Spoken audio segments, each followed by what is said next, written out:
श्री गुरुवे नमः। अखंडानंदबोधाय शिष्यसंतापहारिणे सच्चिदानंदरूपाय रामाय गुरुवे नमः।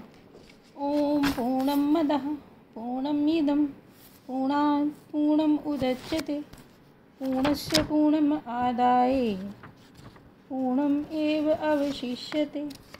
ओम शांति शांति शांति। प्रणाम भगवान।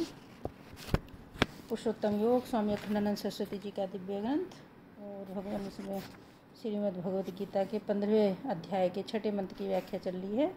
न तद्भास्यते सूर्यो न शशांकः न पावकः। और अब आगे अब निवृत्ति जो है वह तरह तरह की होती है। कर्म के बल से जो गति प्राप्त होती है वह कर्म का वेग समाप्त होने पर समाप्त हो जाएगी। जैसे किसी को झूले पर बैठा बड़े वेग से ऊपर की ओर फेंको तो हमारे हाथ की शक्ति से जहाँ तक ऊपर जाएगा वहीं से लौटकर फिर से नीचे आ जाएगा। तो कर्म से प्राप्त गति जीव के द्वारा उत्पन्न की हुई गति होती है। तद्यथा इहि कर्मचितः लोकः क्षीयते एवं एव अमुत्र पुण्यचितः लोकः क्षीयते। जैसे यहाँ काम करके कोई चीज़ बनाई जाती है तो धीरे धीरे वह क्षीण हो जाती है, उसी प्रकार कर्म करके जो स्वर्ग आदि पर लोक बनाया जाता है भगवान कहते हैं क्षीणे पुण्य मृत्युलोकम विशन्ति। पुण्य क्षीण हो जाने पर स्वर्गलोक से मृत्युलोक में आना पड़ेगा, जन्म जन्म में जाना पड़ता है, यह भी भगवान ने कहा। और स्वर्ग से मृत्युलोक में आना पड़ता है, यह भी कहा।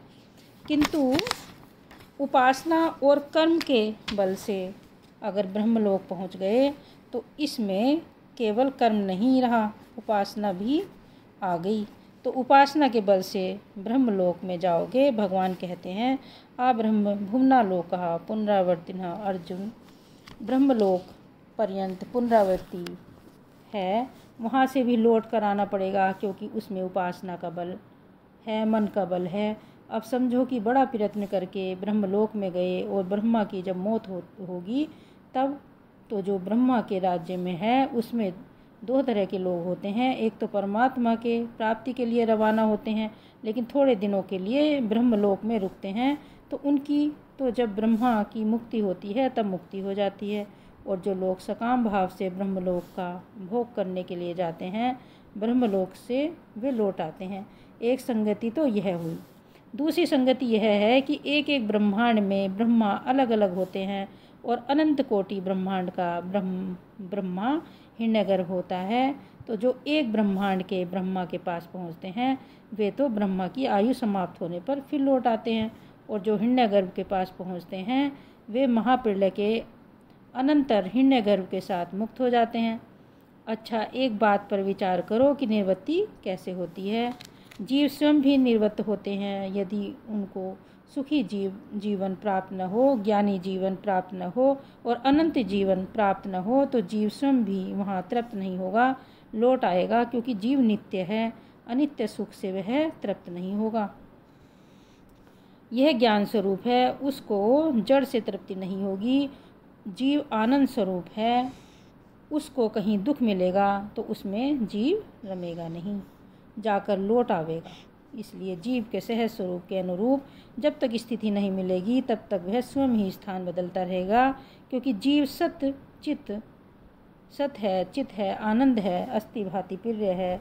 इसलिए जहाँ अस्तित्व का कतरा होगा, ज्ञान में बेहोशी आने का डर होगा और आनंद में बाधा पड़ेगी, वह तो जीव के स्वरूप न होने के कारण जीव स्वयं वहाँ से निवृत्त हो जाएगा। कहेगा कि ओ इंद्र तुम कर्म करो स्वर्ग का भोग, हमको यह जगत पसंद नहीं है, रोज़ रोज़ अशुभ चढ़ाई करते रहते हैं, तुम्हारे स्वर्ग पर हम नहीं रहेंगे। अरिष्ट नेमि के पास इंद्र ने मातली सारथी को भेजा। उसने कहा कि बताओ स्वर्ग में क्या दोष है, क्या गुण है।